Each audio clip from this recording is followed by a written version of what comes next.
ਵਾਹਿਗੁਰੂ जी का खालसा वाहिगुरू जी की फतेह। अमरीका ਦੇ ਵਿੱਚ ਸਪੈਕਟਰਮ ਤੇ ਆਰਸੀਐਨ ਕੇਬਲ ਨੈਟਵਰਕ ਰਾਹੀਂ, ਕੈਨੇਡਾ ਦੇ ਵਿੱਚ ਬੈਲ ਕੇਬਲ ਨੈਟਵਰਕ ਰਾਹੀਂ ਤੇ ਵਰਲਡ ਵਾਈਡ ਗਲੋਬਲ ਸੀਪੀਐਨ, roku, ਜਾਦੂ ਟੀਵੀ, ਸ਼ਾਵਾ ਟੀਵੀ, TV 84 ਦੀ ਆਨਲਾਈਨ ਸਟ੍ਰੀਮਿੰਗ ਜਾਂ ਫਿਰ ਫੇਸਬੁੱਕ ਰਾਹੀਂ ਸਾਡੇ ਨਾਲ ਜੁੜੇ ਹੋਏ ਸਾਰੇ ਦਰਸ਼ਕਾਂ ਦਾ ਮੈਂ ਅਮਰਵੀਰ ਸਿੰਘ ਅੱਜ ਦੇ ਪ੍ਰੋਗਰਾਮ ਵਿੱਚ ਤਹਿ ਦਿਲੋਂ ਸਵਾਗਤ ਕਰਦਾ। ਵਿਊਅਰਸ, ਪਿਛਲੇ ਕੁਝ ਦਿਨਾਂ ਤੋਂ ਪੰਜਾਬ ਦੀ ਧਰਤੀ ਤੋਂ ਜਿਹੜੀਆਂ ਖਬਰਾਂ ਆ ਰਹੀਆਂ ਨੇ ਉਹ ਸਿੱਧਾ ਕਹਿ ਰਹੀਆਂ ਹਨ ਕਿ ਸਿੱਧੇ ਅਸਿੱਧੇ ਢੰਗ ਨਾਲ ਸਿੱਖੀ ਫਲਸਫੇ ਤੇ ਹਮਲੇ ਕੀਤੇ ਜਾ ਰਹੇ ਨੇ ਅਤੇ ਸਿੱਖਾਂ ਨੂੰ ਆਪਣੇ ਵਿਰਸੇ, ਇਤਿਹਾਸ ਅਤੇ ਮੁੱਖ ਤੌਰ ਤੇ ਸਿੱਖੀ ਨਾਲੋਂ ਤੋੜਨ ਦੀ ਕੋਸ਼ਿਸ਼ ਕੀਤੀ ਜਾ ਰਹੀ ਹੈ। ਗੁਰੂ ਅਰਜਨ ਸਾਹਿਬ ਦੀ ਸ਼ਹਾਦਤ ਅਤੇ ਮਹਾਰਾਜਾ ਰਣਜੀਤ ਸਿੰਘ ਦੀ ਬਰਸੀ ਮੌਕੇ ਭਾਰਤ ਸਰਕਾਰ ਵੱਲੋਂ ਸਿੱਖ ਜਥਿਆਂ ਨੂੰ ਪਾਕਿਸਤਾਨ ਜਾਣ ਦੀ ਇਜਾਜ਼ਤ ਨਾ ਦਿੱਤੇ ਜਾਣਾ ਅਤੇ ਯੋਗਾ ਦੇ ਨਾਂ ਹੇਠ ਹਿੰਦੂਤਵਾ ਨੂੰ ਪੰਜਾਬ ਦੇ ਸਕੂਲਾਂ ਕਾਲਜਾਂ ਵਿੱਚ ਲਿਆਉਣ ਦੇ ਅਮਲਾਂ ਨੂੰ ਇਸੇ ਨੀਤੀ ਤਹਿਤ ਦੇਖਿਆ ਜਾ ਰਿਹਾ ਹੈ। ਉਧਰ ਦੂਜੇ ਪਾਸੇ ਜਦੋਂ ਭਾਰਤ ਦੀ ਅਸੀਂ ਗੱਲ ਕਰਦੇ ਹਾਂ ਤਾਂ ਗਊ ਹੱਤਿਆ ਦੇ ਨਾਂ ਹੇਠ ਘੱਟ ਗਿਣਤੀਆਂ ਨੂੰ, ਖਾਸ ਕਰਕੇ ਮੁਸਲਮਾਨਾਂ ਨੂੰ ਨਿਸ਼ਾਨਾ ਬਣਾਉਂਦਿਆਂ ਲਿੰਚ ਕਰਕੇ ਮਾਰਨ ਦੀਆਂ ਕਈ ਘਟਨਾਵਾਂ ਜਿਹੜੀਆਂ ਨੇ ਉਹ ਸਾਹਮਣੇ ਆਈਆਂ ਨੇ। ਇਸ ਦੇ ਖਿਲਾਫ ਨਾਟ ਇਨ ਮਾਈ ਨੇਮ ਦੇ ਬੈਨਰ ਹੇਠ ਭਾਰਤ ਵਿੱਚ ਕਈ ਥਾਈਂ ਪ੍ਰੋਟੈਸਟ ਵੀ ਹੋਏ ਨੇ। ਇਹ ਸਾਰੀ ਸਥਿਤੀ ਸਿੱਖਾਂ ਤੇ ਹੋਰ ਘੱਟ ਗਿਣਤੀਆਂ ਲਈ ਕੀ ਮਾਇਨੇ ਰੱਖਦੀ ਹੈ ਅਤੇ ਆਉਣ ਵਾਲਾ ਸਮਾਂ ਕੀ ਕਹਿ ਰਿਹਾ ਹੈ, ਇਸ ਬਾਰੇ ਸਾਰੀ ਗੱਲਬਾਤ ਕਰਨ ਦੇ ਲਈ ਅੱਜ ਸਾਡੇ ਨਾਲ ਪਟਿਆਲਾ ਤੋਂ ਅਕਾਲੀ ਦਲ ਅੰਮ੍ਰਿਤਸਰ ਦੇ ਜਨਰਲ ਸਕੱਤਰ professor Mahinderpal Singh phone line ਤੇ ਜੁੜ ਚੁੱਕੇ ਨੇ। ਆਓ ਉਹਨਾਂ ਨਾਲ ਮਿਲ ਕੇ ਅੱਜ ਦੀ ਵਿਚਾਰ ਚਰਚਾ ਦੀ ਸ਼ੁਰੂਆਤ ਕਰਦੇ ਹਾਂ। ਹਾਂਜੀ ਪ੍ਰੋਫੈਸਰ ਸਾਹਿਬ, ਤੁਹਾਡਾ ਸਵਾਗਤ ਹੈ ਅੱਜ ਦੇ ਪ੍ਰੋਗਰਾਮ ਦੇ ਵਿੱਚ। ਵਾਹਿਗੁਰੂ ਜੀ ਕਾ ਖਾਲਸਾ, ਵਾਹਿਗੁਰੂ ਜੀ ਕੀ ਫਤਿਹ। ਵਾਹਿਗੁਰੂ ਜੀ ਕਾ ਖਾਲਸਾ, ਵਾਹਿਗੁਰੂ ਜੀ ਕੀ ਫਤਿਹ। ਅਮਰਵੀਰ ਜੀ, ਪ੍ਰੋਫੈਸਰ ਸਾਹਿਬ, ਸਾਰਿਆਂ ਤੋਂ ਪਹਿਲਾਂ ਤਾਂ ਜਿਹੜੀ ਅੱਜ ਦੀ ਵਿਚਾਰ ਚਰਚਾ ਹੈਗੀ ਹੈ ਉਹਦੀ ਅਸੀਂ ਸ਼ੁਰੂਆਤ ਕਰਦੇ ਹਾਂ। ਜਿਹੜੀਆਂ ਇਹ ਭਾਰਤ ਸਰਕਾਰ ਵੱਲੋਂ ਸਿੱਖ ਜਥਿਆਂ ਨੂੰ ਪਾਕਿਸਤਾਨ ਨਾ ਜਾਣ ਦੇਣ ਦੀ ਜਿਹੜੀ ਇਜਾਜ਼ਤ ਨਹੀਂ ਦਿੱਤੀ ਗਈ, ਉਸ ਬਾਰੇ ਮੈਂ ਤੁਹਾਡੇ ਵਿਚਾਰ ਜਾਣਨਾ ਚਾਹੂੰਗਾ ਓਵਰਆਲ ਕਿ ਤੁਸੀਂ ਇਹਨੂੰ ਕਿਵੇਂ ਦੇਖਦੇ ਹੋ। ਕੀ ਇਹ ਜਿਹੜੇ ਸਿੱਖਾਂ ਦੇ ਧਾਰਮਿਕ ਹੱਕ ਹੈਗੇ ਆ, ਧਾਰਮਿਕ ਆਜ਼ਾਦੀ ਦੀ ਗੱਲ ਹੈ, ਉਹਦੇ ਤੇ ਹਮਲਾ ਹੈਗਾ ਜਾਂ ਇਹਨੂੰ ਅਸੀਂ ਦਖਲਅੰਦਾਜ਼ੀ ਦੇ ਤੌਰ ਤੇ, ਮਤਲਬ ਤੁਸੀਂ ਇਹਨੂੰ ਕਿਵੇਂ ਦੇਖਦੇ ਹੋ? ਹਾਂਜੀ, ਇਹਦੇ ਕਈ ਅਰਥ ਕੱਢੇ ਜਾ ਸਕਦੇ ਨੇ, ਪਰ ਮੈਂ ਇੱਥੋਂ ਹੀ ਗੱਲ ਸ਼ੁਰੂ ਕਰੂੰਗਾ ਕਿ ਜਿੱਥੋਂ ਤੱਕ ਸਿੱਖਾਂ ਦੇ ਧਾਰਮਿਕ ਹੱਕ ਹਕੂਕ ਇਸ ਦੇਸ਼ ਵਿੱਚ ਸੰਬੰਧਿਤ ਗੱਲ ਹੈ, ਉਹਦੇ ਵਿੱਚ ਸਿੱਖਾਂ ਨੂੰ ਕੋਈ ਮਤਲਬ ਕਿ ਆਸ ਨਹੀਂ ਰੱਖਣੀ ਚਾਹੀਦੀ ਇਸ ਸਰਕਾਰ ਤੋਂ ਕਿ ਇਹਨਾਂ ਨੇ ਤਾਂ ਬੜੀ ਪਲੈਨਿੰਗ ਦੇ ਨਾਲ ਹੀ ਸਿੱਖਾਂ ਦੇ ਹੱਕ ਹਕੂਕ ਧਾਰਮਿਕ ਵੀ ਤੇ ਰਾਜਸੀ ਵੀ 47 ਤੋਂ ਪਹਿਲਾਂ ਹੀ ਪਲਾਨ ਕਰ ਲਏ ਸੀ ਕਿ ਇਹਨਾਂ ਦੇ ਖਤਮ ਕਰ ਦੇਣੇ ਨੇ। ਹੁਣ ਜਦੋਂ ਵੀ ਕਿਤੇ ਮੌਕਾ ਮਿਲਦਾ ਹੈ ਨੈਸ਼ਨਲ ਲੈਵਲ ਤੇ ਤਾਂ ਹਰ ਰੋਜ਼ ਹੀ, ਪਰ ਇੰਟਰਨੈਸ਼ਨਲ ਤੇ ਜਦੋਂ ਇਹਨਾਂ ਨੂੰ ਮੌਕਾ ਮਿਲਦਾ ਹੈ ਤਾਂ ਇਹ ਉਹਦਾ ਗਲਤ ਅਰਥ ਕੱਢ ਕੇ ਸਾਡੇ ਤੇ ਇੱਕ ਰੋਕ ਲਾਉਣ ਦੀ ਮਤਲਬ ਕਿ ਕੋਸ਼ਿਸ਼ ਹਮੇਸ਼ਾ ਕਰਦੇ ਰਹੇ ਨੇ, ਜਿਹਦੇ ਸਿੱਟੇ ਵਜੋਂ ਹੀ ਅਸੀਂ ਆਹ ਦੇਖਦੇ ਹਾਂ ਕਿ ਆ ਪਿਛਲੇ 2 ਮਹੀਨੇ ਤੋਂ ਉਹਨਾਂ ਨੇ 2 ਜਥਿਆਂ ਨੂੰ ਪਾਕਿਸਤਾਨ ਦੀ ਸਰਕਾਰ ਵੱਲੋਂ ਵੀਜ਼ਾ ਦੇਣ ਤੋਂ ਦੇ ਬਾਵਜੂਦ ਵੀ ਉੱਥੇ ਜਾਣ ਤੋਂ ਮਤਲਬ ਕਿ ਇਜਾਜ਼ਤ ਨਹੀਂ ਦਿੱਤੀ ਹੈ ਜੀ। ਇੱਥੇ ਮੈਂ ਇਹ ਗੱਲ ਕਹਿਣਾ ਚਾਹੁੰਦਾ ਕਿ ਜੇ ਸਿੱਖਾਂ ਨੂੰ ਇਤਰਾਜ਼ ਨਹੀਂ ਹੈ ਉੱਥੇ ਜਾਣ ਤੇ, ਕਿਉਂਕਿ ਸਾਡਾ ਜਿਹੜਾ ਧਰਮ ਦਾ ਓਰੀਜਨ ਹੈ ਸਿੱਖਾਂ ਦਾ, ਉਹ ਜਿਸ ਧਰਤੀ ਤੋਂ ਹੋਇਆ ਅੱਜ ਉਹ ਪਾਕਿਸਤਾਨ 'ਚ ਹੈ, ਨਨਕਾਣਾ ਸਾਹਿਬ ਜੀ। ਇਸ ਲਈ ਕਦੇ ਤਾਂ ਸਾਨੂੰ ਕਿਹਾ ਜਾਂਦਾ ਹੈ ਜ਼ਬਰਦਸਤੀ ਵੀ ਪਾਕਿਸਤਾਨ ਮੁਰਦਾਬਾਦ ਕਹੋ। ਕਿਵੇਂ ਕੋਈ ਸਿੱਖ ਪਾਕਿਸਤਾਨ ਮੁਰਦਾਬਾਦ ਕਹਿ ਸਕਦਾ? ਸੋ ਉਹਦੇ ਨਾਲ ਸੰਬੰਧਿਤ ਅੱਗੇ ਗੱਲ ਇਹ ਆਉਂਦੀ ਹੈ ਕਿ ਜਦੋਂ ਸਿੱਖਾਂ ਨੂੰ ਕੋਈ ਇਤਰਾਜ਼ ਨਹੀਂ ਹੈ, ਪਾਕਿਸਤਾਨ ਸਰਕਾਰ ਨੂੰ ਕੋਈ ਇਤਰਾਜ਼ ਨਹੀਂ ਹੈ, ਫਿਰ ਹਿੰਦੁਸਤਾਨ ਸਰਕਾਰ ਨੂੰ ਕਿਉਂ ਇਤਰਾਜ਼ ਹੈ? ਜੇਕਰ ਉਹਨਾਂ ਦੇ ਜਾਨ ਮਾਲ ਦੀ ਰਾਖੀ ਸਿੱਖਾਂ ਦੀ ਪਾਕਿਸਤਾਨ ਦੀ ਸਰਕਾਰ ਨਹੀਂ ਕਰੂਗੀ ਤਾਂ ਇਹ ਸਿੱਖ ਜਾਣੂ ਜਾਂ ਪਾਕਿਸਤਾਨ ਦੀ ਸਰਕਾਰ ਜਾਣੇ ਉਹ ਅੰਤਰਰਾਸ਼ਟਰੀ ਬਰਾਦਰੀ ਦੇ ਵਿੱਚ ਜਵਾਬਦੇਹ ਹੋਏਗੀ। ਪਰ ਮੇਰਾ ਖਿਆਲ ਇਹ ਹੈ ਕਿ ਇੱਕ ਬਹਾਨਾ ਬਣਾ ਕੇ ਸਰਕਾਰ ਜਿਹੜਾ ਹੈ ਇੱਕ ਮਤਲਬ ਕਿ ਕਹਿਣ ਨੂੰ ਤਾਂ ਲੱਗਦਾ ਹੋਏਗਾ ਲੋਕਾਂ ਨੂੰ ਕਿ ਇਹ ਮੈਂ ਕਿਵੇਂ ਵਿੱਚ ਗੱਲ ਲਿਆਂਦੀ, ਇਹਨਾਂ ਨੂੰ ਤਾਂ ਇਹ ਲੱਗਦਾ ਕਿ ਜਿਹੜਾ ਓਵਲ ਕ੍ਰਿਕਟ ਸਟੇਡੀਅਮ ਦੇ ਵਿੱਚ ਇਹਨਾਂ ਦੀ ਵੱਡੀ ਹਾਰ ਹੋਈ ਹੈ ਜੀ, ਤੇ ਉਸ ਤੋਂ ਬਾਅਦ ਸੋਸ਼ਲ ਮੀਡੀਆ ਦੇ ਵਿੱਚ ਸਿੱਖਾਂ ਨੇ ਪਾਕਿਸਤਾਨ ਦੇ ਨਾਲ ਬਹੁਤ ਹੀ ਮਤਲਬ ਕਿ ਖੁਸ਼ੀ ਦੇ ਪਲ ਸਾਂਝੇ ਕੀਤੇ ਨੇ, ਤੇ ਉਹਦੇ ਤੋਂ ਵੀ ਇਹਨਾਂ ਨੂੰ ਚਿੜ ਹੈ ਕਿ ਜੇ ਇਹਨਾਂ ਨੇ ਪਾਕਿਸਤਾਨ ਦੇ ਹੱਕ 'ਚ ਕੀਤਾ ਤੇ ਅਸੀਂ ਇਹਨਾਂ ਨੂੰ ਪਾਕਿਸਤਾਨ ਹੀ ਨਹੀਂ ਜਾਣ ਦਿੰਦੇ। ਸੋ ਇਹ ਜਿਹੜੀਆਂ ਗੱਲਾਂ ਨੇ ਇਹ ਪਲੈਨਡ ਰੂਪ ਦੇ ਵਿੱਚ ਸਿੱਖਾਂ ਦੇ ਜਜ਼ਬਾਤਾਂ ਨਾਲ ਰੋਜ਼ ਖਿਲਵਾੜ ਕਰਨ ਦੀ ਜਿਹੜੀ ਇੱਕ ਲਗਾਤਾਰ ਚੱਲੀ ਆਉਂਦੀ ਨੀਤੀ ਹੈ ਉਹਦਾ ਹਿੱਸਾ ਹੈ। ਜੀ ਪ੍ਰੋਫੈਸਰ ਸਾਹਿਬ, ਇਹਨੂੰ ਜਦੋਂ ਅਸੀਂ ਵੱਡੇ ਸੰਦਰਭ ਦੇ ਵਿੱਚ ਦੇਖਣਾ ਹੋਵੇ ਤਾਂ ਜਿਵੇਂ ਮਾਨਸਰੋਵਰ ਝੀਲ ਦੇ ਹਵਾਲੇ ਨਾਲ ਉੱਥੇ ਜਿਹੜੇ ਹਿੰਦੂ ਪਿਲਗ੍ਰਿਮਸ ਹੈਗੇ ਆ ਉਹਨਾਂ ਨੂੰ ਜਾਣ ਦੀ ਇਜਾਜ਼ਤ ਜਦੋਂ ਚੀਨ ਨੇ ਬੰਦ ਕੀਤੀ, ਉਹਨਾਂ ਨੇ ਨਾ ਕੀਤੀ, ਤਾਂ ਭਾਰਤ ਸਰਕਾਰ ਵੱਲੋਂ ਵਫਦ ਆਪਣਾ ਡਿਪਲੋਮੈਟਿਕ ਲੈਵਲ ਤੇ ਜਿਹੜੀ ਗੱਲਬਾਤ ਹੈਗੀ ਹੈ ਉਹ ਆਰੰਭੀ ਗਈ ਕਿ ਉਹਨਾਂ ਨੂੰ ਵਾਪਸ ਉੱਥੇ ਜਾਣ ਦੀ ਇਜਾਜ਼ਤ ਦਿੱਤੀ ਜਾਵੇ। ਜਿਵੇਂ ਕਿ ਸਿੱਕਿਮ ਸੈਕਟਰ ਦੇ ਵਿੱਚ ਜੋ ਚੀਨ ਦੇ ਨਾਲ ਗੱਲਬਾਤ ਚੱਲ ਰਹੀ ਹੈ, ਜੋ ਇੱਕ ਤਣਾਅ ਦਾ ਮਾਹੌਲ ਬਣਿਆ ਹੋਇਆ। ਸੋ ਇਹ ਜੋ ਦੋਹਰੇ ਮਾਪਦੰਡ ਹੈਗੇ ਆ, ਕਾਨੂੰਨ ਸਿੱਖਾਂ ਲਈ ਹੋਰ ਹੈ ਤੇ ਜਿਹੜੀ ਵੱਧ ਗਿਣਤੀ ਹੈਗੀ ਹੈ ਉਹਨਾਂ ਲਈ ਹੋਰ ਹੈ। ਭਾਵੇਂ ਅਸੀਂ ਇਹ ਅਮਰਨਾਥ ਗੁਫਾ ਦੇ ਹਵਾਲੇ ਨਾਲ ਦੇਖੀਏ, ਉੱਥੇ ਵੀ ਜਿਹੜੀ ਸੁਰੱਖਿਆ ਹੈਗੀ ਹੈ ਵੱਡੇ ਲੈਵਲ ਤੇ ਪ੍ਰੋਵਾਈਡ ਕੀਤੀ ਜਾਂਦੀ ਹੈ। ਹਾਲਾਂਕਿ ਠੀਕ ਹੈ, ਉੱਥੇ ਉਹ ਪ੍ਰੋਵਾਈਡ ਵੀ ਕਰਨੀ ਚਾਹੀਦੀ ਹੈ, ਪਰ ਸਿੱਖਾਂ ਨੂੰ ਕਿਉਂ ਰੋਕਿਆ ਜਾਂਦਾ ਹੈ? ਇਹ ਦੋਹਰੇ ਮਾਪਦੰਡਾਂ ਬਾਰੇ ਤੁਹਾਡਾ ਕੀ ਵਿਚਾਰ ਹੈ? ਇਹਦਾ ਜੇ ਇੱਕ ਸੈਂਟੈਂਸ 'ਚ ਕਹਿਣਾ ਹੋਵੇ ਕਿ ਦੁਨੀਆ ਦਾ ਇੱਕ ਅਸੂਲ ਹੈ ਕਿ ਗੁਲਾਮਾਂ ਲਈ ਉਹ ਕਾਨੂੰਨੀ ਖੁੱਲ੍ਹ ਨਹੀਂ ਹੁੰਦੀ ਜੋ ਆਜ਼ਾਦ ਸ਼ਹਿਰੀਆਂ ਲਈ ਹੁੰਦੀ ਹੈ। ਉਹ ਅੱਜ ਜੋ ਸਰ ਜਰਨੈਲ ਸਿੰਘ ਜੀ ਨੇ ਵੀ ਮਹਿਸੂਸ ਕੀਤਾ, ਜੋ ਸਰਦਾਰ ਕਪੂਰ ਸਿੰਘ ਜੀ ਨੇ ਮਹਿਸੂਸ ਕੀਤਾ ਕਿ ਹਿੰਦੁਸਤਾਨ ਦੇ ਵਿੱਚ ਇਸ ਵਕਤ ਜਿਹੜੇ ਸਿੱਖ ਨੇ ਉਹ ਗੁਲਾਮੀ ਦੀ ਜ਼ਿੰਦਗੀ ਜੀਓ ਰਹੇ ਨੇ। ਪਿਛਲੇ 40 ਸਾਲ ਤੋਂ ਲਗਾਤਾਰ ਸਿੱਖਾਂ ਦੀ ਜਿਹੜੀ ਆਜ਼ਾਦ ਸੋਚ ਦੇ ਪਹਿਰੇਦਾਰ ਨੇ ਉਹ ਇਸ ਗੱਲ ਨੂੰ ਬਹੁਤ ਵਾਰ ਪ੍ਰਗਟ ਕਰ ਚੁੱਕੇ ਨੇ। ਮੈਂ ਤੁਹਾਡੀ ਗੱਲ ਨਾਲ ਬਿਲਕੁਲ ਸਹਿਮਤ ਹਾਂ। ਇਹ ਦੋਹਰੇ ਮਾਪਦੰਡ ਆਪਾਂ ਕਹਿ ਦਿੰਦੇ ਹਾਂ ਹੈਗੇ ਵੀ ਨੇ, ਪਰ ਗੱਲ ਇਹ ਹੈ ਕਿ ਬਾਰ-ਬਾਰ ਸਿੱਖਾਂ ਨੂੰ ਇਹ ਜਾਂ ਮਾਈਨੋਰਟੀਜ਼ ਨੂੰ ਇੱਥੇ ਚਿਤਾਰਿਆ ਜਾਂਦਾ ਹੈ ਕਿ ਤੁਸੀਂ ਗੁਲਾਮ ਹੋ, ਤੁਹਾਡੇ ਨਾਲ ਉਹ ਮਤਲਬ ਕਿ ਤੁਹਾਨੂੰ ਉਹ ਅਧਿਕਾਰ ਨਹੀਂ ਦਿੱਤੇ ਜਾ ਸਕਦੇ ਜੋ ਸਾਡੇ ਆਜ਼ਾਦ ਸ਼ਹਿਰੀ ਭਾਵ ਵੱਧ ਗਿਣਤੀ ਭਾਵ ਹਿੰਦੂਆਂ ਨੂੰ ਦਿੱਤੇ ਜਾ ਸਕਦੇ ਨੇ। ਸੋ ਉਹੀ ਗੱਲ ਜਿਹੜੀ ਤੁਸੀਂ ਮਾਨਸਰੋਵਰ ਤੇ ਵਾਘੇ ਵਾਲੀ ਕੀਤੀ ਹੈ, ਇਹ ਉਹ ਚੀਜ਼ ਨੂੰ ਬਿਲਕੁਲ ਪ੍ਰਗਟ ਕਰਦੀ ਹੈ, ਮੋਹਰ ਲਾਉਂਦੀ ਹੈ ਸਰਕਾਰੀ ਤੌਰ ਤੇ। ਪਰ ਗੱਲ ਇਹ ਹੈ ਕਿ ਅੰਤਰਰਾਸ਼ਟਰੀ ਤੌਰ ਤੇ, ਰਾਸ਼ਟਰੀ ਤੌਰ ਤੇ ਤੁਹਾਡੇ ਵਰਗੇ ਕੁਝ ਆਜ਼ਾਦ ਮੀਡੀਆ ਦੀ ਗਿਣਤੀ ਬਹੁਤ ਘੱਟ ਹੈ। ਜਿਹੜੀ ਇੱਥੇ ਮੀਡੀਆ ਹੈ, ਚਾਹੇ ਉਹ ਪ੍ਰਿੰਟ ਮੀਡੀਆ ਹੈ ਜਾਂ ਇਲੈਕਟ੍ਰੋਨਿਕ ਮੀਡੀਆ ਹੈ, ਉਹ ਟੋਟਲ ਤੌਰ ਤੇ ਸਰਕਾਰ ਦੀ ਨੀਤੀਆਂ ਮੁਤਾਬਕ ਚੱਲਦੀ ਹੈ। ਚਾਹੇ ਉਹ ਨੀਤੀਆਂ ਲੋਕਤੰਤਰੀ ਹਨ, ਚਾਹੇ ਉਹ ਨੀਤੀਆਂ ਲੋਕਤੰਤਰੀ ਨਹੀਂ ਹਨ, ਡਿਕਟੇਟਰਸ਼ਿਪ ਵਾਲੀਆਂ ਨੇ।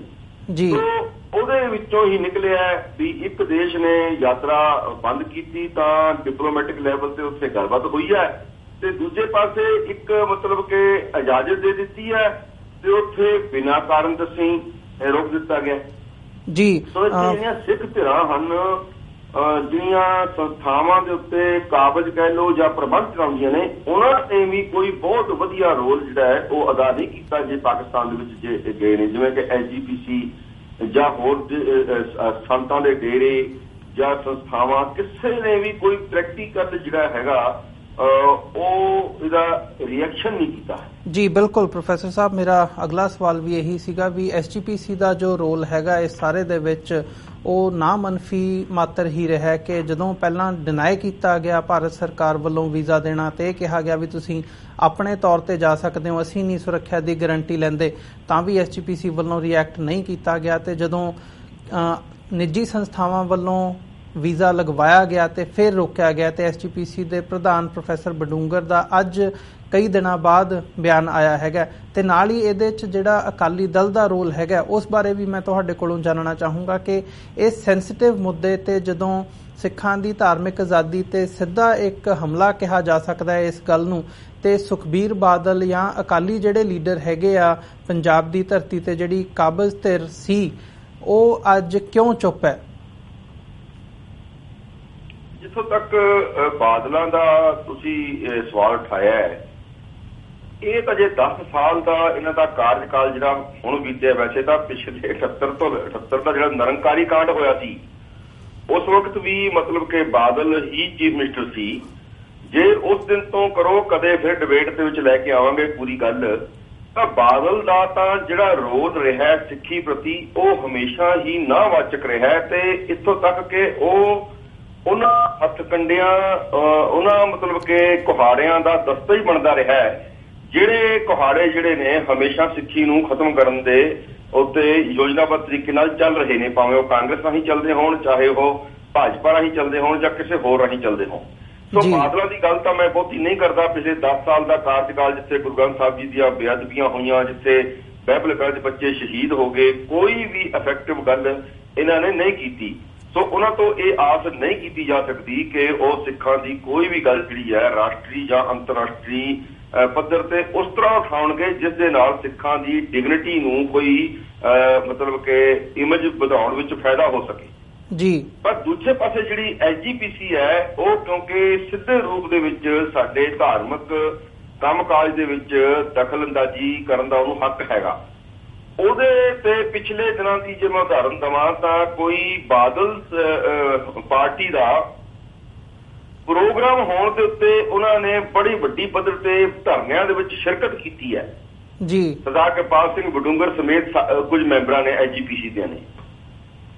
ਪਰ ਉਹੀ ਕਿਰਪਾਲ ਸਿੰਘ ਬਡੂੰਗਰ, ਉਹੀ ਐਸਜੀਪੀਸੀ, ਕਈ ਮਸਲੇ ਐਸੇ ਹੁੰਦੇ ਨੇ ਜਦੋਂ ਤੁਸੀਂ ਸਿੱਧੇ ਰੂਪ ਚ ਉਹਦੇ ਜ਼ਿੰਮੇਵਾਰ ਹੁੰਦੇ ਨੇ। ਇਹ ਨਹੀਂ ਕਿ 4 ਦਿਨ ਬਿਆਨ ਦੇ ਕੇ ਸਾਰਿਆ ਜਾਵੇ, ਉਹ ਇਮੀਡੀਏਟ ਰਿਐਕਸ਼ਨ ਦੀ ਮਤਲਬ ਕਿ ਲੋੜ ਮਹਿਸੂਸ ਕਰਦੇ ਨੇ ਉਹ ਮਸਲੇ ਜੀ। ਬਡੂੰਗਰ ਨੂੰ ਉਸੇ ਵਕਤ ਜਾਂ ਤਾਂ ਦਿੱਲੀ ਜਾ ਕੇ ਧਰਨੇ ਤੇ ਬੈਠ ਜਾਣਾ ਚਾਹੀਦਾ ਸੀ ਵੀ ਸਾਨੂੰ ਕਾਰਨ ਦੱਸੇ ਜਾਣ, ਤੇ ਜਾਂ ਫਿਰ ਉਹਨਾਂ ਨੂੰ ਵਾਘੇ ਬਾਰਡਰ ਤੇ ਬੈਠ ਜਾਣਾ ਚਾਹੀਦਾ ਸੀ ਧਰਨਾ ਦੇਣਾ। ਕਿਉਂਕਿ ਜੇ 4 ਦਿਨ ਪਹਿਲਾਂ ਉਹ ਬਾਦਲ ਦੀਆਂ ਰਾਜਸੀ ਇੱਛਾਵਾਂ ਨੂੰ ਪੂਰਾ ਕਰਨ ਦੇ ਲਈ ਐਸਜੀਪੀਸੀ ਦਾ ਜਿਹੜਾ ਸਹਿਯੋਗ ਦੇ ਸਕਦਾ ਹੈ, ਇਨਫੈਕਟ ਕਹਿਣ ਦਾ ਮੇਰਾ ਮਤਲਬ ਇਹ ਹੈ ਕਿ ਇਹਨਾਂ ਦੇ ਐਮਐਲਏ ਤਾਂ ਹੁਣ ਗਏ ਘੱਟ, ਇਹ ਐਸਜੀਪੀਸੀ ਦੇ ਮੈਂਬਰਾਂ ਰਾਹੀਂ ਹੀ ਆਪਣੇ ਜਿਹੜੇ ਹੁਣ ਇਹ ਗੈਦਰਿੰਗਸ ਜਿਹੜੀਆਂ ਨੇ, ਇਕੱਠ ਜਿਹੜੇ ਨੇ ਉਹ ਕਰ ਰਹੇ ਨੇ। ਤਾਂ ਕਿਰਪਾਲ ਸਿੰਘ ਬਡੂੰਗਰ ਗਿਆ, ਉਹ ਜੇ ਬਾਦਲ ਦੀ ਰਾਜਸੀ ਇੱਛਾ ਨੂੰ ਪੂਰੀ ਕਰਨ ਦੇ ਲਈ, ਜਿਹੜੀ ਕਿ ਉਹਦੀ ਆਪਣੀ ਇੱਛਾ ਦੇ ਨਾਲ ਵੀ ਸੰਬੰਧਿਤ ਹੈ, ਜੇ ਬਾਦਲ ਦੀ ਹੈਲਪ ਕਰੇਗਾ ਤਾਂ ਬਾਦਲ ਇਹਨੂੰ ਅਗਲੀ ਵਾਰ ਪ੍ਰਧਾਨ ਬਣਾਊਗਾ। ਸੋ ਇਹ ਜਿਹੜੀ ਨੀਤੀ ਚੱਲ ਰਹੀ ਹੈ ਜਾਂ ਰਾਜਨੀਤੀ ਚੱਲ ਰਹੀ ਹੈ, ਉਹ ਤਾਂ ਇਹ ਚੱਲ ਰਹੀ ਹੈ ਵੀ ਅਗਲੇ ਨਵੰਬਰ ਨੂੰ ਪ੍ਰਧਾਨ ਕੌਣ ਬਣੂਗਾ। ਉਸ ਐਸਜੀਪੀਸੀ ਤੋਂ ਵੈਸੇ ਅਸੀਂ ਆਸ ਤਾਂ ਨਹੀਂ ਕਰਦੇ, ਪਰ ਉਹਦੀ ਡਿਊਟੀ ਬਣਦੀ ਹੈ ਸਿੱਖਾਂ ਨੂੰ ਦੱਸਣਾ ਸਾਡਾ ਫਰਜ਼ ਹੈ ਤੁਹਾਡੇ ਰੇਡੀਓ ਆਪਣਾ ਟੀਵੀ ਮਾਧਿਅਮ ਰਾਹੀਂ ਕਿ ਉਹੀ ਐਸਜੀਪੀਸੀ ਜਿਹੜੀ ਕਿ ਇਮੀਡੀਏਟ ਐਕਸ਼ਨ ਦੇ ਡਿਊਟੀ ਬਣਦੀ ਹੈ, ਉਹਨੇ ਇੱਕ ਬਿਆਨ ਦੇ ਕੇ ਉਹ ਵੀ 4 ਦਿਨ ਬਾਅਦ ਸਾਰਨਾ। ਇਹਦਾ ਮਤਲਬ ਇਹ ਹੈ, ਪਿੱਛੇ ਜੇ ਜਥੇਦਾਰ ਅਜਨਾਲਾ ਸਾਹਿਬ ਨੇ, ਭਾਈ ਅਮਰੀਕ ਸਿੰਘ ਜੀ ਨੇ ਇੱਕ ਬਿਆਨ ਦੇ ਦਿੱਤਾ ਤਾਂ ਬੜੀ ਇਹਦੇ ਤੇ ਔਖੀ ਹੋਈ ਐਸਜੀਪੀਸੀ ਦੇ ਇੰਟਰਨਲੀ ਜਿਹੜੇ ਸੋਰਸਸ ਨੇ ਵੀ ਇਹ ਤਾਂ ਇੱਕ ਡੈਡ ਬਾਡੀ ਹੈ ਜੀ। ਸੋ ਡੈਡ ਬਾਡੀ ਹੁਣ ਮਤਲਬ ਇਹੀ ਹੁੰਦਾ ਵੀ ਉਹੀ ਬੰਦਾ ਹਰਕਤ ਕਰ ਰਿਹਾ ਹੁੰਦਾ ਹੈ ਤੇ ਉਹੀ ਬੰਦਾ ਜਦੋਂ ਡੈਥ ਹੋ ਜਾਂਦੀ ਹੈ ਤਾਂ ਪਿਆ ਤਾਂ ਸਾਹਮਣੇ ਹੁੰਦਾ ਸਾਡੇ, ਪਰ ਗੱਲ ਹੈ ਵੀ ਉਹ ਹਰਕਤ ਨਹੀਂ ਕਰ ਸਕਦਾ। ਤੇ ਜੇ ਸਿੱਖਾਂ ਦੇ ਮਾਮਲਿਆਂ ਦੇ ਉੱਤੇ ਇੰਨੇ ਸੈਂਸਿਟਿਵ ਮਾਮਲੇ ਉੱਪਰ ਜੇਕਰ ਐਸਜੀਪੀਸੀ ਦੀ ਬਾਡੀ ਜਿਹੜੀ ਹੈ ਉਹ ਹਰਕਤ ਨਹੀਂ ਕਰਦੀ ਤਾਂ ਫਿਰ ਉਹਨੂੰ ਡੈਡ ਬਾਡੀ ਕਹਿਣ 'ਚ ਕੀ ਹਰਜ ਹੈ ਜੀ। ਸੋ ਮਤਲਬ ਕਿ ਇਹ ਜਿਹੜੇ ਰੋਲ ਨੇ ਸਾਰੇ, ਇਹ ਭਾਵੇਂ ਲੱਗਦਾ ਲਫ਼ਜ਼ ਬਹੁਤ ਚੰਗਾ ਨਹੀਂ ਹੈ, ਪਰ ਇਹ ਕੰਮ ਜਿਹੜੇ ਨੇ ਇਹ ਵਾਕਈ ਡੈਡ ਬੋਡੀਆਂ ਵਾਲੇ ਕਰਦੇ ਨੇ। ਸੋ ਇਸ ਤੋਂ ਅੱਗੇ ਆਪੇ ਸਾਰੇ ਸਮਝੋ ਵੀ ਉਹ ਡੈਡ ਬੋਡੀ ਤੋਂ ਕੀ ਆਸ ਕੀਤੀ ਜਾਵੇ, ਉੱਠੇਗੀ, ਤੁਰੇਗੀ, ਪ੍ਰੋਟੈਸਟ ਕਰੇਗੀ। ਇਹ ਰੋਲ ਜਿਹੜੇ ਨੇ ਇਹ ਬਹੁਤ ਮੁਸ਼ਕਿਲ ਨੇ, ਇਹ ਜਿੰਦੀਆਂ ਜ਼ਮੀਰਾਂ ਵਾਲੇ ਲੋਕ ਹੀ ਕਰ ਸਕਦੇ ਨੇ। ਸੋ ਪਿਛਲਾ ਸਾਰਾ ਜਿਹੜਾ 10-15 ਸਾਲ ਦਾ ਲਗਾਤਾਰ ਇਤਿਹਾਸ ਹੈ ਇਹਨਾਂ ਦਾ, ਚਾਹੇ ਉਹ ਐਸਜੀਪੀਸੀ ਦੇ ਰੂਪ 'ਚ ਹੋਵੇ, ਚਾਹੇ ਉਹ ਰਾਜ ਦੇ ਰੂਪ 'ਚ ਹੋਵੇ, ਉਹ ਪ੍ਰਗਟ ਕਰਦਾ ਹੈ ਕਿ ਜਦੋਂ ਵੀ ਸੈਂਟਰ ਗੌਰਮੈਂਟ ਨੇ ਇਹਨਾਂ ਤੇ ਦਬਾਅ ਪਾ ਕੇ ਸਿੱਖਾਂ ਦੇ ਉਲਟ ਹੋਏ ਫੈਸਲਿਆਂ ਤੇ ਇਹਨਾਂ ਦੇ ਮੂੰਹ ਚੁੱਪ ਕਰਾਏ ਨੇ, ਉਸੇ ਤਰ੍ਹਾਂ ਹੀ ਇਹ ਚੁੱਪ ਕੀਤੇ ਨੇ ਤੇ ਅੱਜ ਵੀ ਉਸ ਤਰ੍ਹਾਂ ਹੀ ਚੁੱਪ ਨੇ ਜੀ। ਪ੍ਰੋਫੈਸਰ ਸਾਹਿਬ, ਇਸੇ ਦੇ ਨਾਲ ਅਸੀਂ ਸਾਡੇ ਅਗਲੇ ਇਸ਼ੂ ਦੇ ਵੱਲ ਚੱਲਦੇ ਹਾਂ। ਪਿਛਲੇ ਸਮੇਂ ਦੇ ਵਿੱਚ ਜਦੋਂ ਯੋਗਾ ਦਿਵਸ ਵੀ ਮਨਾਇਆ ਗਿਆ ਤਾਂ ਉਦੋਂ ਵੀ ਕਾਫੀ ਚਰਚਾ ਦਾ ਵਿਸ਼ਾ ਰਿਹਾ ਕਿ ਕਿਵੇਂ ਸਿੱਖਾਂ ਵੱਲੋਂ ਇਹ ਯੋਗਾ ਸਿੱਖ ਧਰਮ ਦੇ ਵਿੱਚ ਵੀ ਇਹਦੀ ਮਾਨਤਾ ਨਹੀਂ ਹੈਗੀ, ਬਲਕਿ ਔਨ ਦ ਕੰਟਰਰੀ ਜੇ ਇਹਨੂੰ ਦੇਖਿਆ ਜਾਵੇ ਤਾਂ ਰੋਕਿਆ ਗਿਆ ਸਿੱਖਾਂ ਨੂੰ ਇਸ ਪਾਸੇ ਜਾਣ ਤੋਂ। ਤੇ ਅਕਾਲੀ ਦਲ ਅੰਮ੍ਰਿਤਸਰ ਵੱਲੋਂ ਵੀ ਮੁੱਢ ਲੈ ਕੇ ਇੱਕ ਪੇਸ਼ਕਦਮੀ ਕਰਦਿਆਂ ਹੋਇਆਂ ਗੱਤਕਾ ਦਿਵਸ ਦੀ ਕਾਲ ਦਿੱਤੀ ਗਈ ਸੀਗੀ। ਤੇ ਹਾਲ ਹੀ ਦੇ ਵਿੱਚ ਇੱਕ ਹੋਰ ਵੀ ਉਹ ਹੋਇਆ ਕਿ ਜਿਹੜਾ ਗੁਰੂ ਗ੍ਰੰਥ ਸਾਹਿਬ ਯੂਨੀਵਰਸਿਟੀ ਦੇ ਨਾਲ ਲੱਗਦਾ ਫਤਿਹਗੜ੍ਹ ਸਾਹਿਬ ਸਥਿਤ ਜਿਹੜਾ ਬਾਬਾ ਬੰਦਾ ਸਿੰਘ ਬਹਾਦਰ ਕਾਲਜ ਹੈਗਾ, ਉੱਥੇ ਵੀ ਜਿਹੜਾ ਯੋਗਾ ਦੇ ਨਾਮ ਥੱਲੇ ਇੱਕ ਇਵੈਂਟ ਕਰਵਾਉਣ ਦੇ ਨਾਂ ਥੱਲੇ ਜੋ ਸੀਗਾ ਇੱਕ ਪ੍ਰੋਗਰਾਮ ਕੀਤਾ ਗਿਆ ਤੇ ਉੱਥੇ ਸਿੱਖ ਜਥੇਬੰਦੀਆਂ ਵੱਲੋਂ, ਅਕਾਲੀ ਦਲ ਅੰਮ੍ਰਿਤਸਰ ਵੱਲੋਂ ਵੀ ਉਸ ਦਾ ਵਿਰੋਧ ਕੀਤਾ ਗਿਆ। ਸੋ ਜਿਹੜਾ ਇਹ ਇੱਕ ਵਿਰੋਧ ਦੀ ਲਾਈਨ ਹੈਗੀ ਹੈ ਜਾਂ ਯੋਗਾ ਦੇ ਨਾਮ ਥੱਲੇ ਹਿੰਦੂਤਵਾ ਨੂੰ ਬੱਚਿਆਂ ਦੇ ਵਿੱਚ ਸਕੂਲਾਂ ਕਾਲਜਾਂ ਦੇ ਵਿੱਚ ਲਿਆ ਕੇ ਇੰਟਰੋਡਿਊਸ ਕਰਨ ਦੀ ਲਾਈਨ ਹੈ, ਇਹਨੂੰ ਤੁਸੀਂ ਕਿਵੇਂ ਦੇਖਦੇ ਹੋ ਤੇ ਇਹਦਾ ਕੀ ਹੱਲ ਕੀ ਹੈਗਾ? ਇਹਦੇ ਵਿੱਚ ਉਹੀ ਗੱਲ ਮੈਨੂੰ ਦੁਬਾਰਾ ਕਹਿਣੀ ਪਏਗੀ ਕਿ ਜਦੋਂ ਕਿਸੇ ਹਕੂਮਤ ਨੇ ਇਹ ਫੈਸਲਾ ਕਰ ਲਿਆ ਹੋਵੇ ਕਿ ਯੋਜਨਾਬੱਧ ਤਰੀਕੇ ਦੇ ਨਾਲ ਕਿਸੇ ਕੌਮ ਨੂੰ ਜਾਂ ਮਾਈਨੋਰਟੀਜ਼ ਨੂੰ ਖਤਮ ਕਰਨਾ ਹੈ, ਤਾਂ ਫਿਰ ਉਹ ਇੱਕ ਜਿਵੇਂ ਕਹਿੰਦੇ ਕੋਟਡ ਹੁੰਦਾ ਹੈ, ਉਹ ਕੋਟ ਕਰਕੇ ਮਿੱਠਾ ਚੜਾ ਕੇ ਤੇ ਆਪਣਾ ਜਿਹੜਾ ਸਮਾਨ ਉਹ ਵੇਚਦੇ ਨੇ, ਜਿਹੜਾ ਭਾਵੇਂ ਅੰਦਰੋਂ ਕੌੜਾ ਹੋਵੇ। ਯੋਗਾ ਇੱਕ ਕੋਟਿੰਗ ਹੈ ਹਿੰਦੂਇਜ਼ਮ ਨੂੰ ਪ੍ਰਮੋਟ ਕਰਨ।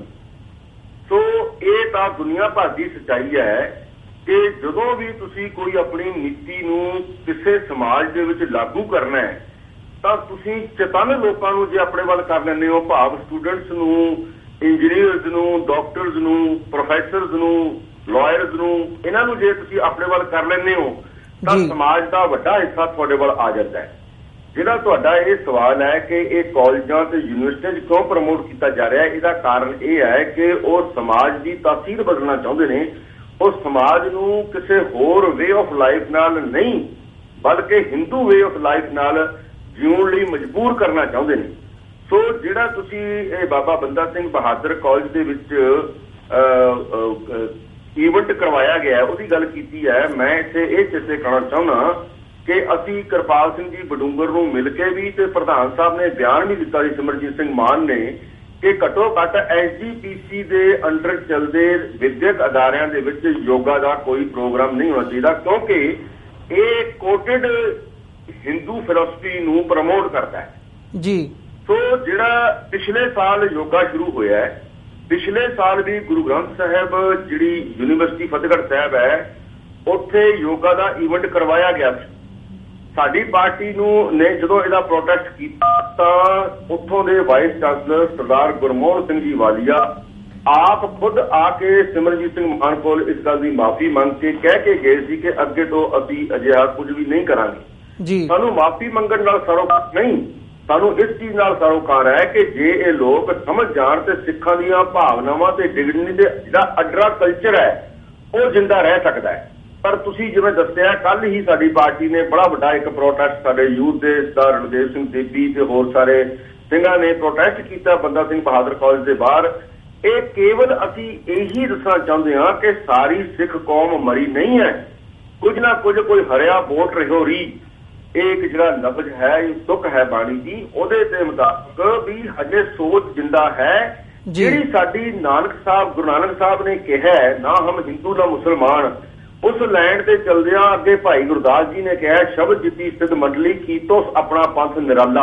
ਜਿਹੜਾ ਇਹ ਨਿਰਾਲਾਪਣ ਹੈ ਇਹਨੂੰ ਜਦੋਂ ਵੀ ਕੋਈ ਹਕੂਮਤ ਖਤਮ ਕਰਨ ਦੀ ਕੋਸ਼ਿਸ਼ ਕਰੇਗੀ ਸਿੱਧੇ ਰੂਪ ਵਿੱਚ ਜਾਂ ਅਸਿੱਧੇ ਰੂਪ ਵਿੱਚ, ਜਿਹੜੇ ਵੀ ਚੇਤਨ ਸਿੱਖ ਹੋਣਗੇ, ਚਾਹੇ ਉਹ ਗਿਆਨੀ ਜੀਤ ਸਿੰਘ ਜੀ ਹੋਣਗੇ, ਚਾਹੇ ਉਹ ਬੰਦਾ ਸਿੰਘ ਬਹਾਦਰ ਹੋਣਗੇ, ਚਾਹੇ ਅੱਜ ਸ਼੍ਰੋਮਣੀ ਅਕਾਲੀ ਦਲ ਅੰਮ੍ਰਿਤਸਰ ਹੈ, ਤਾਂ ਉਹਦਾ ਆਪਣੇ ਆਪ ਹੀ ਇਹ ਫਰਜ਼ ਬਣ ਜਾਂਦਾ ਹੈ ਕਿ ਉਹ ਆਪਣੀ ਡਿਗਨਿਟੀ ਨੂੰ, ਆਪਣੇ ਅਡਰੇ ਤੇ ਅਮੀਰ ਵਿਰਸੇ ਨੂੰ ਇਨਕਲਾਬੀ ਤੌਰ ਤੇ ਜਾਂ ਓਰੀਜਨਲ ਤੌਰ ਤੇ ਬਚਾਉਣ ਦੇ ਲਈ ਉਹਨਾਂ ਨੂੰ ਅੱਗੇ ਆਉਣਾ ਪੈਂਦਾ ਹੈ। ਇਸ ਲਈ ਅਸੀਂ ਗੱਤਕਾ ਜਿਹੜਾ ਪ੍ਰਧਾਨ ਸਾਹਿਬ ਨੇ ਜਾਂ ਪਾਰਟੀ ਨੇ ਫੈਸਲਾ ਕੀਤਾ ਸੀ ਕਿ ਜਦੋਂ ਤੱਕ ਤੁਸੀਂ ਕਿਸੇ ਵੀ ਸੋਚ ਨੂੰ ਮੁਕਾਬਲਾ ਕਰਨ ਵਾਸਤੇ ਆਪਣੀ ਸੋਚ ਨਹੀਂ ਦਓਗੇ, ਉਨੀ ਦੇਰ ਤੱਕ ਲੋਕਾਂ ਦਾ ਭੰਬਲ ਭੁੱਸਾ ਜਿਹੜਾ ਹੈ ਉਹ ਕਾਇਮ ਰਹੇਗਾ ਤੇ ਲੋਕ ਹਕੂਮਤ ਵੱਲ ਨੂੰ ਅਟਰੈਕਟ ਹੋਣਗੇ।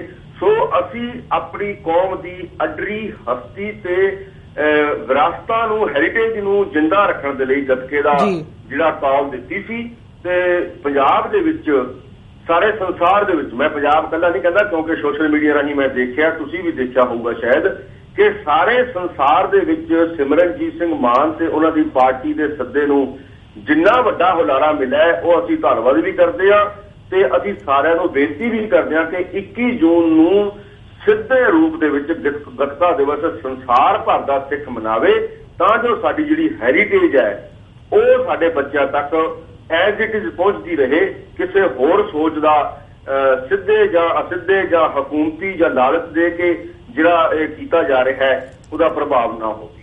ਜੀ ਪ੍ਰੋਫੈਸਰ ਸਾਹਿਬ, ਇੱਕ ਸਵਾਲ ਇਸ ਇਸ਼ੂ ਤੇ ਮੈਂ ਤੁਹਾਡੇ ਕੋਲੋਂ ਪੁੱਛਣਾ ਚਾਹੂੰਗਾ ਪਾਰਟੀ ਲੈਵਲ ਤੇ ਕਿ ਜਿਹੜਾ ਇਹ ਮਨਾਇਆ ਗਿਆ ਗੱਤਕਾ ਦਿਵਸ, ਜ਼ਰੂਰ ਇਹਨੂੰ ਚੰਗਾ ਹੁੰਗਾਰਾ ਮਿਲਿਆ, ਪਰ ਕਿਤੇ ਨਾ ਕਿਤੇ ਇਹ ਵੀ ਗੱਲ ਹੈਗੀ ਹੈ ਵੀ ਜਿੱਥੇ ਜਿੱਥੇ ਅਕਾਲੀ ਦਲ ਅੰਮ੍ਰਿਤਸਰ ਦੀਆਂ ਯੂਨਿਟ ਸੀਗੀਆਂ ਉਹਨਾਂ ਨੇ ਮੂਹਰੇ ਹੋ ਕੇ ਇਹਦਾ ਪ੍ਰਬੰਧ ਕੀਤਾ, ਆਯੋਜਨ ਕੀਤਾ ਤੇ ਸੰਗਤਾਂ ਨੇ ਹੁੰਗਾਰਾ ਦਿੱਤਾ। ਤੁਹਾਨੂੰ ਨਹੀਂ ਲੱਗਦਾ ਵੀ ਜਿਹਨੂੰ ਅਸੀਂ ਵੱਡੇ ਲੈਵਲ ਤੇ ਇੱਕ ਇਵੈਂਟ ਦੇ ਤੌਰ ਤੇ ਐਸਟੈਬਲਿਸ਼ ਕਰਨਾ, ਜਿਵੇਂ ਕਿ ਯੋਗਾ ਡੇ ਨੂੰ ਐਸਟੈਬਲਿਸ਼ ਕੀਤਾ ਗਿਆ, ਤਾਂ ਕਿਤੇ ਨਾ ਕਿਤੇ ਸਾਨੂੰ ਅਕਾਲੀ ਦਲ ਅੰਮ੍ਰਿਤਸਰ ਨੂੰ ਆਪਣੇ ਹੱਥਾਂ ਦੇ ਵਿੱਚੋਂ ਕਮਾਂਡ ਛੱਡ ਕੇ ਜਿਹੜੇ ਸਪੋਰਟਸ ਕਲੱਬਸ ਹੁੰਦੇ ਆ, ਜਿਹੜੀਆਂ ਐਸੋਸੀਏਸ਼ਨਸ ਬਣੀਆਂ ਹੁੰਦੀਆਂ ਨੇ ਗੱਤਕਾ ਦੇ ਨਾਲ ਰਿਲੇਟਡ, ਉਹਨਾਂ ਨੂੰ ਲੀਡ ਰੋਲ ਦੇਣਾ ਚਾਹੀਦਾ ਵੀ ਜੀ ਤੁਸੀਂ ਆਓ ਤੇ ਅਸੀਂ ਤੁਹਾਡੇ ਪਿੱਛੇ ਹੈਗੇ ਆ ਤੇ ਤੁਹਾਨੂੰ ਕੋਈ ਸਪੋਰਟ ਚਾਹੀਦੀ ਅਸੀਂ ਦਿਆਂਗੇ। ਕੀ ਆਉਣ ਵਾਲੇ ਸਮੇਂ ਦੇ ਵਿੱਚ ਅਗਲੇ ਸਾਲ ਅਸੀਂ ਉਮੀਦ ਕਰ ਸਕਦੇ ਹਾਂ ਅਕਾਲੀ ਦਲ ਅੰਮ੍ਰਿਤਸਰ ਤੋਂ? ਬਿਲਕੁਲ ਤੁਹਾਡੀ ਗੱਲ ਦਰੁਸਤ ਵੀ ਹੈ ਤੇ ਅਸੀਂ ਉਪਰਾਲਾ ਵੀ ਕੀਤਾ ਹੈ। ਉਪਰਾਲਾ ਇਹ ਕੀਤਾ ਸੀ ਕਿ ਕਿਉਂਕਿ ਇਹ ਇੱਕ ਧਾਰਮਿਕ ਈਵੈਂਟ ਹੈ ਤੇ ਸ਼੍ਰੋਮਣੀ ਗੁਰਦੁਆਰਾ ਪ੍ਰਬੰਧਕ ਕਮੇਟੀ ਜੇ ਇਹਨੂੰ ਆਪਣੇ ਹੱਥ 'ਚ ਲੈ ਲਵੇ ਤਾਂ ਅਸੀਂ ਉਹਨਾਂ ਦੀ ਸਪੋਰਟ ਦੇ ਵਿੱਚ ਨਾਲ ਖੜਾਂਗੇ। ਮੈਂ ਖੁਦ ਟੀਮ ਦੇ ਵਿੱਚ ਜਾ ਕਰਕੇ ਕਿਰਪਾਲ ਸਿੰਘ ਬਡੂੰਗਰ ਜੀ ਨਾਲ ਮਲੇਰਕੋਟਲੇ ਮੀਟਿੰਗ ਕੀਤੀ ਹੈ। ਮੀਟਿੰਗ ਦੇ ਵਿੱਚ ਸਹਿਮਤੀ ਹੋਈ ਹੈ ਕਿ ਅਸੀਂ ਗੱਤਕੇ ਦਾ ਜਿਹੜਾ ਈਵੈਂਟ ਹੈ ਉਹਨੂੰ ਅਸੀਂ ਬਣਾਵਾਂਗੇ ਤੇ ਸਰਦਾਰ ਕਿਰਪਾਲ ਸਿੰਘ ਬਡੂੰਗਰ ਨੇ ਇਹ ਵੀ ਬਿਆਨ ਦਿੱਤਾ ਕਿ ਯੋਗਾ ਨਾਲ ਸਿੱਖਾਂ ਦਾ ਕੋਈ ਸੰਬੰਧ ਨਹੀਂ ਹੈ। ਇਹ ਸਾਡੀ ਰਿਕੁਐਸਟ ਤੇ ਹੀ ਦਿੱਤਾ ਸੀ ਉਹਨਾਂ ਨੇ। ਸੋ ਉਸ ਤੋਂ ਬਾਅਦ 6 ਜੂਨ ਨੂੰ ਵੀ ਇਹ ਗੱਲ ਹੋਈ ਸੀ। ਉਸ ਤੋਂ ਬਾਅਦ ਉੱਤੋਂ ਬਾਦਲ ਉਹਨਾਂ ਨੂੰ ਕੀ ਪ੍ਰਭਾਵ ਪਾ ਦਿੰਦੇ ਨੇ, ਉਹ ਕਹਿੰਦੇ ਕਿ ਅਸੀਂ ਹੁਣ 3 ਜੁਲਾਈ ਨੂੰ ਗੱਤਕਾ ਦਿਵਸ ਮਨਾ ਲੈਂਦੇ ਹਾਂ। ਪਰ ਜਦੋਂ ਕਹਿੰਦੇ ਜੀ ਆਪਣਾ ਵਕਤ ਦੀ ਨਮਾਜ਼ ਹੁੰਦੀ ਹੈ ਤੇ ਜਦੋਂ ਵਕਤ ਖੁੱਲ ਜਾਂਦਾ ਹੈ ਉਹ ਟੱਕਰਾਂ ਹੀ ਹੁੰਦੀਆਂ ਨੇ ਜੀ। ਉਸ ਜੇ ਗੱਲ ਨੂੰ ਦੇਖੀਏ ਤਾਂ ਜਦੋਂ ਯੋਗਾ ਦਿਨ ਮਨਾਇਆ ਜਾ ਰਿਹਾ ਹੈ ਉਹਦੇ ਤੋਂ ਸਾਡੇ ਬੱਚੇ ਪ੍ਰਭਾਵਿਤ ਹੋਣ ਗਲਤ ਤਰੀਕੇ ਦੇ ਨਾਲ, ਜੇ ਉਸ ਦਿਨ ਤੁਸੀਂ ਗੱਤਕਾ ਨਹੀਂ ਮਨਾਓਗੇ ਜਾਂ ਆਪਣੀ ਹੈਰੀਟੇਜ ਨਹੀਂ ਸਾਹਮਣੇ ਰੱਖੋਗੇ ਤਾਂ ਉਸ ਤੋਂ ਬਾਅਦ ਜੇ ਕਰਨਾ ਵੇਲੇ ਦੀ ਨਮਾਜ਼ ਤੇ ਕਵੇਲੇ ਦੀਆਂ ਟੱਕਰਾਂ, ਫਿਰ ਟੱਕਰਾਂ ਮਾਰਨ ਵਾਲੀ ਗੱਲ ਹੋਏਗੀ। ਗੱਤਕਾ ਤਾਂ ਸਾਡੇ ਹਰ ਨਗਰ ਕੀਰਤਨ ਤੇ ਕੀਤਾ ਜਾਂਦਾ ਹੈ, ਹਰ ਈਵੈਂਟ ਦੇ ਉੱਤੇ ਗੱਤਕਾ ਕੀਤਾ ਜਾਂਦਾ ਹੈ। ਪਰ ਜਦੋਂ ਤੁਸੀਂ 21 ਜੂਨ ਦੇ ਮੁਕਾਬਲੇ ਗੱਤਕਾ ਕਰਦੇ ਹੋ ਤਾਂ ਉਹਦਾ ਕੋਈ ਮਤਲਬ ਹੈ। ਸੋ ਐਜੀਪੀਸੀ ਨਹੀਂ ਮੰਨੀ, ਪਰ ਤੁਸੀਂ ਜਿਹੜਾ ਸੁਝਾਅ ਦਿੱਤਾ ਹੈ ਮੈਂ ਪਾਰਟੀ ਦੇ ਵਿੱਚ ਰੱਖੂੰਗਾ। ਮੈਨੂੰ ਬਹੁਤ ਚੰਗਾ ਲੱਗਿਆ ਕਿ ਜਿੰਨੇ ਵੀ ਵੱਡੇ ਪੱਧਰ ਤੇ ਸਪੋਰਟਸ ਕਲੱਬ ਜਾਂ ਪਿੰਡਾਂ ਦੇ ਵਿੱਚ ਹੈਗੇ ਨੇ ਸਾਰਿਆਂ ਨੂੰ ਅਸੀਂ ਅੱਗੇ ਲਾ ਕੇ ਆਪ ਪਿੱਛੇ ਰਹਿ ਕੇ ਇਹ ਈਵੈਂਟ ਬਣਾਉਣ 'ਚ ਅਗਲੇ ਸਾਲ ਪੂਰੀ ਕੋਸ਼ਿਸ਼ ਕਰਾਂਗੇ।